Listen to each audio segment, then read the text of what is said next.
কি হবে ছাত্র সেজে চুমু খেয়ে সনদ খানা, যদি হয় বিদ্যালয়টা সমকামীদের আড্ডাখানা। কি হবে? কথা কয় না। যদি ঠিক হয় একটু আওয়াজ দেবেন, আর যদি মনে হয় যে না বে ঠিক, তাইলে আওয়াজ দেওয়ার দরকার নেই। কি হবে ছাত্র সেজে চুমু খেয়ে সনদ খানা, যদি হয় বিদ্যালয়টা সমকামীদের আড্ডাখানা। এর চেয়ে মরাই ভালো দেশ ছেড়ে যাওয়াই ভালো, এর চেয়ে মরাই ভালো দেশ ছেড়ে যাওয়াই ভালো। কি হবে ধোকা দিয়ে বিবেকটাকে, কি হবে বেঁচে থেকে অযথা বিদ্যা শিখে, যদি না গড়তে পারি শোষণবিহীন সমাজটাকে। কি হবে বেঁচে থেকে? কি হবে যুবক নামের বোঝা হয়ে এই ধরাতে, যেখানে মা বোনেরা ধর্ষিতা হয় দিনে রাতে। কি হবে যুবক নামের বোঝা হয়ে এই ধরাতে, যেখানে মা বোনেরা ধর্ষিতা হয় দিনে রাতে।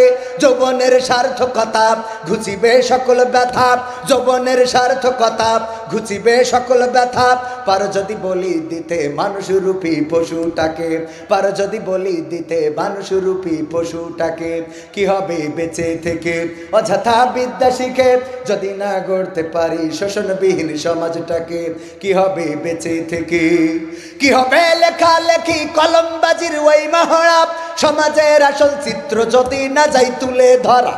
কি হবে টিভি চ্যানেল সাংবাদিকের এই ক্যামেরা, সমাজের আসল চিত্র যদি না যাই ভিডিও করা। যদি ওই ঘুষের বলে কলমটা উল্টো চলে, যদি ওই হ্যালো কলে ক্যামেরা উল্টো বলে, তবে কি যাবে রোখা দুর্নীতিকে? যাবে? তবে কি যাবে রোখা দুর্নীতিকে? কি হবে বেঁচে থেকে অযথা বিদ্যা শিখে, যদি না গড়তে পারি শোষণবিহীন সমাজটাকে। কি হবে বেঁচে থেকে? কি হবে নামাজ রোজা ইমানদারির বড়াই করে, কোরআনের কর্মীগুলো থাকে যদি কারাগারে। কি হবে নামাজ রোজা ইমানদারির বড়াই করে, কোরআনের খাদেম যারা থাকে যদি কারাগারে। মসজিদের কোণে বসে জিকির যত করো কষে, মসজিদের কোণে বসে তাসবিহ যত টানো ঠেসে, এভাবে যাই না পাওয়া আল্লাহকে। যাবে? এভাবে যায় না পাওয়া আল্লাহকে। কি হবে বেঁচে থেকে অযথা বিদ্যা শিখে, যদি না গড়তে পারি শোষণবিহীন সমাজটাকে। কি হবে বেঁচে থেকে? কি হবে আলেম হয়ে ইমাম সেজে মসজিদেতে, পারো যদি সত্য কথা উচ্চ স্বরে না বলিতে। সত্য কথা উচ্চ স্বরে বলে না এমন ইমাম আছে না নাই? আমাদের ওইদিকে আছে, এইদিকে নাই। এদিকেও আছে। ওরে বাবা আছে মানে কি? দেখা যায় জান্নাতের টিকিট হাতে ধরাই দেয় যে আপনি জান্নাতে চলে যাবেন। মনে হয় জান্নাত ওর বাবার, ও একটা টিকিট দিয়ে দিলে যে জান্নাতে চলে যাবেন। আর বাকি আমল নামার খাতা কনে যাবে রে? ভালো কাজ করেছে আলহামদুলিল্লাহ, ভালো কাজের প্রশংসা আমরা করবই। তার অর্থ এই না যে আমরা ডাইরেক্ট জান্নাতে পাঠাই দেব। এই জান্নাত কি আমাদের হাতে নাকি? আমাদের হাতে। আমার গোলাম মুর্তজা নুরি ভাইয়ের হাতে জান্নাত। আরেকজন ঘুরটা দোয়া তো তাই দেখতে পাই নাই নাই রে। আবার এখন সত্য কথা সবাই বলতে পারেও না, কারণ সভাপতি আছে আল্লাহর ওলি। কে রলি? কে রলি? আল্লাহর ওলি। কেমন ওলি? বলছে হুজুর কতদিন হলো আমাদের ইব্রাহিম আলাইহিস সালামের জীবনে শুনি নাই গো হুজুর। ইসলামের জন্য কত কষ্ট করিছে রে আল্লাহ। একটু যদি ইব্রাহিম আলাইহিস সালামের জীবনে শোনাতেন। জুম্মার দিন হুজুর আলোচনা করেছে খুব সুন্দর করে ইব্রাহিম আলাইহিস সালামের জীবনে। আলোচনা করার পরে হুজুর ডেকেছে, হুজুর এইদিকে আসেন, আপনার আলোচনা করতে করলাম, কে করলেন কি? বলছে কেন আপনি না করলেন ইব্রাহিমের আলোচনা করতে? তো হ্যাঁ ইব্রাহিমের আলোচনা করতে বললামই তো। তা আমি তো তাই করেছি। তাই করেছেন আপনি? আপনি যে নমরুদ্দিন নিয়ে পড়েছিলেন। বলছে ইব্রাহিম আলাইহিস সালামের আলোচনা করলে নমরুদ তো অটোমেটিক আসে, কথা কয় না। মুসা আলাইহিস সালামের আলোচনা করলে ফিরাউনের কথা অবশ্যই আসে। মুহাম্মদ সাল্লাল্লাহু আলাইহি সাল্লামের আলোচনা করলে আবু জাহেলের কথা অবশ্যই আসবে। আর আমার দেশের কোরআনের পাখিদের কথা আলোচনা করলে কিছু আল্লাহর ওলির নাম আসে না? আসে না? এইটা কি আমাদের দোষ নাকি? বলছে দেখেন ইব্রাহিম আলাইহিস সালামের আলোচনা করলে নমরুদের কথা তো অবশ্যই আসবে, কয় আসবে ভালো কথা, কিন্তু আলোচনার মধ্যে বারবার দেখছিলাম আমার দিকে তাকাচ্ছিলেন, ঘটনা কি? মানে মনের মধ্যে দোষ রে, এই জন্য যে যা বলে ওইটা ওর গায়ে মেখে নাই, ঠিক না বেঠে? আবু লাহাবের কথা বললে, আবু জাহেলের কথা বললে তোমার গায়ে লাগে কেন? কথা কয় না। আমরা আলোচনা যদি করি আবু জাহেলকে নিয়ে, হঠাৎ সভাপতি রাগ করে উঠে চলে যায়। ওর নাম মকসেদ মিয়া, ও রাগ করার কি আছে? কষি তো আবু জাহেলের কথা। ও তার মানে বোঝা যায় তোমার খালাই তো ও ভাই রে। কি হবে আলেম হয়ে ইমাম সেজে মসজিদেতে, পারো যদি সত্য কথা উচ্চ স্বরে না বলিতি, চাকরির ভাই করো যদি ছেড়ে দাও ওই না গদি, চাকরির ভাই করো যদি ছেড়ে দাও ইমামতি। কি হবে ধোকা দিয়ে আল্লাহকে, কি হবে ধোকা দিয়ে আল্লাহকে, কি হবে বেঁচে থেকে অযথা বিদ্যা শিখে যদি না গড়তে পারি শোষণবিহীন সমাজটাকে, কি হবে বেঁচে থেকে? কি হবে নেতা হয়ে জনবলে ঘাড় ফুলিয়ে, পাবনা গরম দেখে যদি থাকো ঘরে শুয়ে, আছে না নাই? কি হবে নেতা হয়ে জনবলে ঘাট ফুলিয়ে, রাজপথ গরম দেখে যদি থাকো ঘরে শুয়ে, এর সেই এসে যে গুজে ভিলেনের সঠিক পদে, এর সেই এসে যে গুজে ভিলেনের সঠিক পদে, দিয়ে দাও বিনয়ে জীবনটাকে, দিয়ে দাও বিনয়ে জীবনটাকে। কি হবে বেঁচে থেকে অযথা বিদ্যা শিখে যদি না গড়তে পারি শোষণবিহীন সমাজটাকে, কি হবে বেঁচে থেকে? কি হবে আকাশ ছোঁয়া বিলাসবহুল বাড়ি গাড়ি, না খেয়ে কত মানুষ পরপারে দিচ্ছে পাড়ি। কি হবে আকাশ ছোঁয়া বিলাসবহুল বাড়ি গাড়ি, না খেয়ে কত মানুষ পরপারে দিচ্ছে পাড়ি। আজরাইল আসবে যবে মাটিতেই পড়ে রবে, আজরাইল আসবে যবে মাটিতেই পড়ে রবে, কোনো কাজে লাগবে না ওই প্রাসাদটাকে। লাগবে? সব পড়ে থাকবে, বাড়ি গাড়ি কিছুই সাথে যাবে না, ঘর বাড়ি যেভাবে আছে সেভাবেই থাকবে। আমাকে বললো অনেক প্রবাসী আছে, আপনাদের গ্রামের অনেকেই প্রবাসী আছে। যুবকেরা জানালো ভাই প্রবাসীদের নিয়ে সঙ্গীতটা বলবেন। একটু ওয়াজ করছিলাম কিন্তু ওয়াজ করার সুযোগ দিল কই হুজুর, প্রবাসীদের গজল বলার অনুরোধ। আমি তো ওয়াজ করতে পারি নে। আর অনেকেই বলে যে হুজুর এসে ওয়াজ করে না, ওয়াজ করবো কি? ওয়াজ করতে গেলি খালি সিলিপ দেয় হুজুর, গান বলেন গান বলেন গান, বোঝেননি? তা না হলে ওয়াজ 2 ঘন্টা 4 ঘন্টা করলে অসুবিধা কি? ওয়াজ করতে কি আলাদা কোনো বেশি জ্ঞান লাগে না? আসার পথে কোথায় কি ঘটলো এইগুলো বললে ওয়াজ হয়ে যায় রে, খালি সুরি সুরি বলার দরকার। গতকালকের মাহফিলে এমপি সাহেব ছিল, নবনির্বাচিত এমপি, উনি এসেছিলেন। আসার পরে আলোচনা করলেন। একজন মেজর মানুষ কোরআনের মাহফিলে সুন্দর সুন্দর কথা বললেন। আমি চিন্তা করলাম এই এমপি যদি এই কথাগুলো সুর দিয়ে বলতো তাহলে আমাদের তেস মারা সারা, বুঝলেন?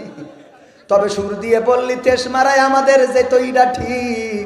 উনি আর ওই মালডা পাইতো না, বুঝা গেছে? মানে ওয়াজ যারা করে ওরা এটা পাবে না, না ওকে ট্রাক নিয়ে ঘুরে বেড়াইতে হবে। যেটা তেল লাগে তেল লাগে রে, আবার তেল ভরেও কাজ হয় না রে। কথা কি বুঝা গেছে? মাঝে মাঝে বুঝে নেবেন, সব কথা বলবো না। কিছু কথা যখন ক ক করবো বুঝবেন কলকাতার কথা কচ্ছে, বুঝেননি? আবার কলকাতার কথা বলতে যেয়ে মনে পড়ে গেল আমাদের কলিজায় আগুন ধরিয়েছিল 1992 সালে বাবরি মসজিদটা ভেঙেছিল উগ্র হিন্দুবাদীরা। তারা ওই যে ভারতের অযোধ্যায় বাবরি মসজিদটা ভেঙেছিল, লাথিয়ে লাথিয়ে মসজিদটাকে অপমান করেছিল। সেই মসজিদ বাবরি মসজিদ যেখানে ছিল গত 22শে জানুয়ারি সেই জায়গাটাতে একটি রাম মন্দির নির্মাণ করেছে, বলেন নাউজুবিল্লাহ। এই ভারতের সরকার রাম মন্দির নির্মাণ করে তারা প্রমাণ করে দিল তারা ধর্ম নিরপেক্ষ নয়, ঠিক না ভাই? ঠিক। যেখানে মসজিদ সেখানেই কেন মন্দির বানাতে হবে? 1949 সালে সেই মসজিদের মধ্যে ষড়যন্ত্র করে একটা মূর্তি রেখে আসলো। রেখে আসার পরে ঘোষণা করে দিল যে ওই বাবরি মসজিদের মধ্যে রামের মূর্তি পাওয়া গেছে, সুতরাং এই মূর্তিটা যেহেতু ওখানে পাওয়া গেছে, ওই মসজিদটাই হলো আমাদের রাম মন্দির। কি মন্দির? রাম মন্দির।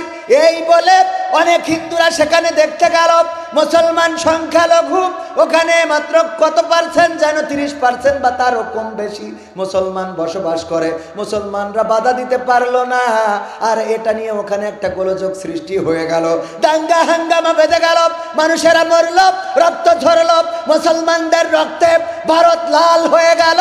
তারপরে কি করা হলো? ওই বাবরি মসজিদটা ঘিরে দেওয়া হলো।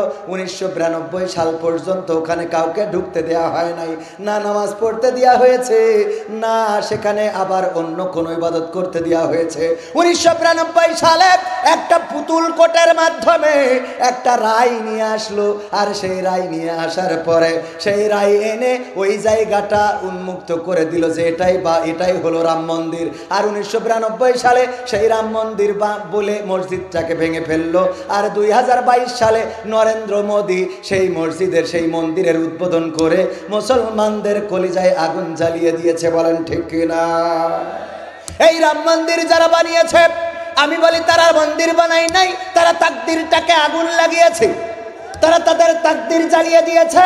মন্দির বানানোর জন্য আরো অনেক জায়গা আছে, বানাতে পারতে কেন ওখানেই রাম মন্দির বানাতে হবে? আজকে যেখানে মন্দিরে আছে সেখানে মুসলমানেরা মন্দির ভেঙে মসজিদ বানানোর কোনো অধিকার আছে নাকি? এইটা তো নাই, এবং আমরা কখনো সেটা করব?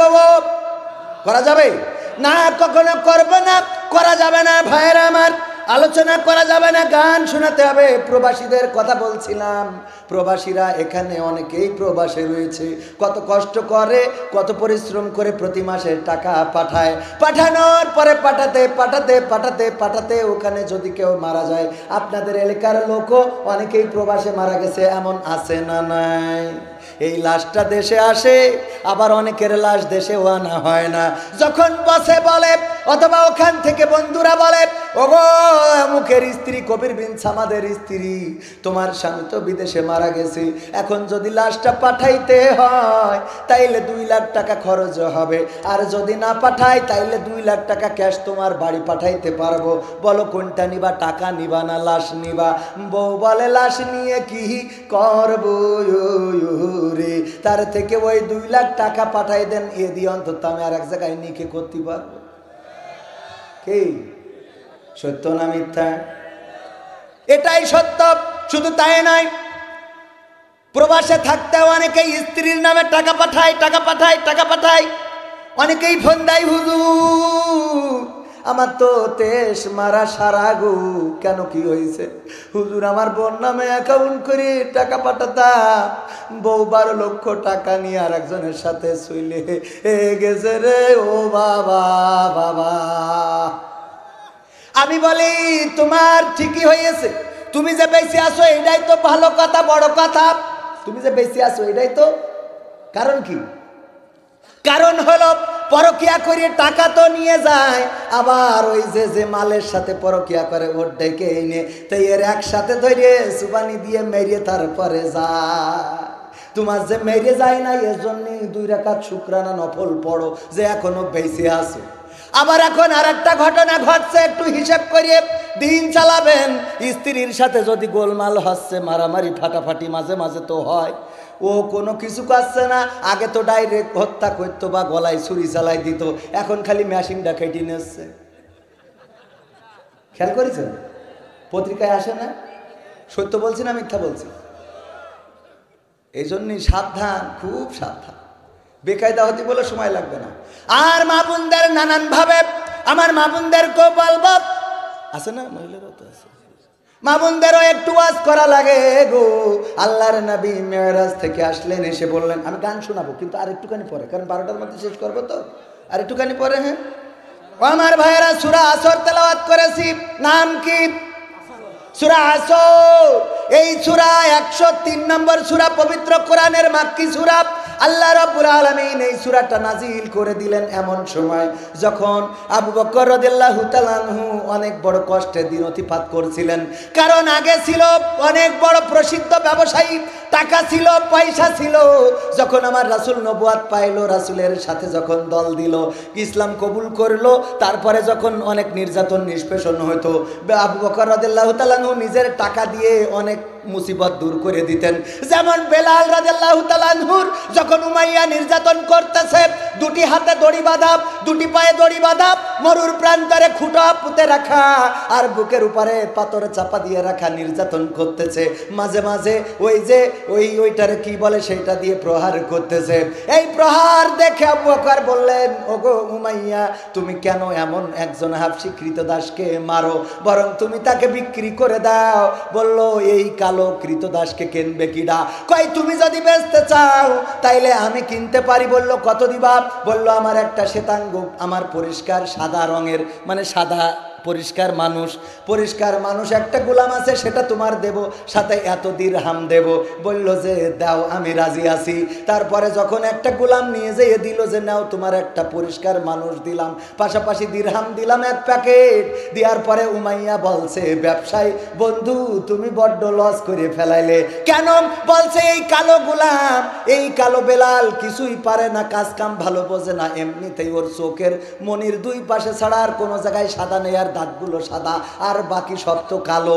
এই কালো মানুষটারে কিনলে তুমি একটা সাদা ফকফকা মানুষ দিলে, আবার সাথে এত হাজার দিরহাম দিলে বা দিনার দিলে, তুমি বড্ড লস করে গেলে। আবু বকর হাসি দিয়ে বলল, ওগো বন্ধু গো, আমি হারি নাই, তুমি জিতেছো এটা ঠিক, কিন্তু আমিও হারি নাই, কারণ আমি যে দামে কিনেছি আল্লাহ রাব্বুল আলামিন তার চেয়ে বেশি দাম আমাকে দিয়ে দিবে।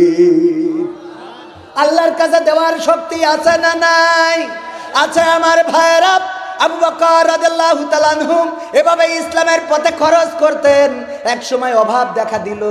দেখা দেওয়ার পরে কাফেরেরা বলল, ওগো আবু বকর, তুমি তো বড্ড বিয়াকুব মার্কালো, কারণ আগে কত ভালো ছিলে, এখন তো তুমি ক্ষতির মধ্যে পড়ে গেছাও। মুহাম্মাদের সাথে দল দেওয়ার কারণে তোমার ইয়ানত দিতি তো জান শেষার মিছিলি জাতি আর কোটে হাজিরা দিতি রে, তোমার দিনগুলো চলে যায়। ওই সময় আল্লাহ বলছে, আমি একটু, আল্লাহ রাব্বুল আলামিন আয়াত নাজিল করে দিলেন নবীর মাধ্যমে। ওগো নবী, জানাই দেন, আসর মানে কি সময়? ওয়াল আসরি ইন্নাল ইনসানা লাফি খুস।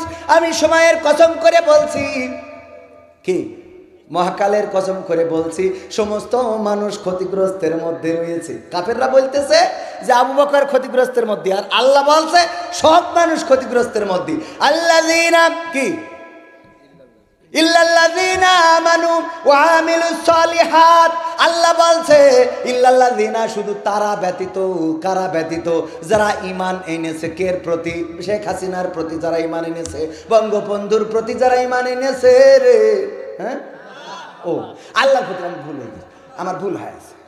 আল্লাহর প্রতি যারা ঈমান এনেছে, মানে কথা বলতে যে একটু ভুল হয়েছে, মাঝে মাঝে একটু ভুল হয়, এগুলো ধরবেন না। কারণ হইলো কি, আমি একটু ওই ছোটো মানুষ, হঠাৎ করে এক কথা বলতে চাই, এক দিক থেকে আরেক দিকে হঠাৎ। এক হুজুর এরম তারাবি পড়াইতো, বুঝেছেন তো? তারাবি পড়ায় রোজার মাস, ইফতার করি, সারাদিন পরিশ্রম, ইফতার করে এসে শুয়েছে, শুলি হঠাৎ ঘুম এসে গেছে। ঘুমিতে উঠে দেখে 10 মিনিট পার হয়ে গেছে তারাবি জামাতের টাইমে। হুজুরের মাথায় কাজ করবে? কারণ আগে ছিল ইমাম রাষ্ট্রের নেতা, আর এখন হলো ইমাম রাষ্ট্রের সবচেয়ে বড় কর্মচারী। সবার বসার চেয়ার হয় মুনাজাত করার জন্য, যে হুজুরি রেখেছ পিছনে চুপ করে দাঁড়ায় থাকে।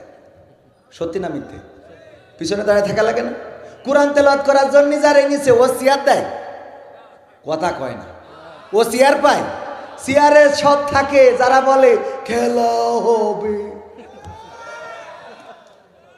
হ্যাঁ, চেয়ারে থাকে খেলা হবে,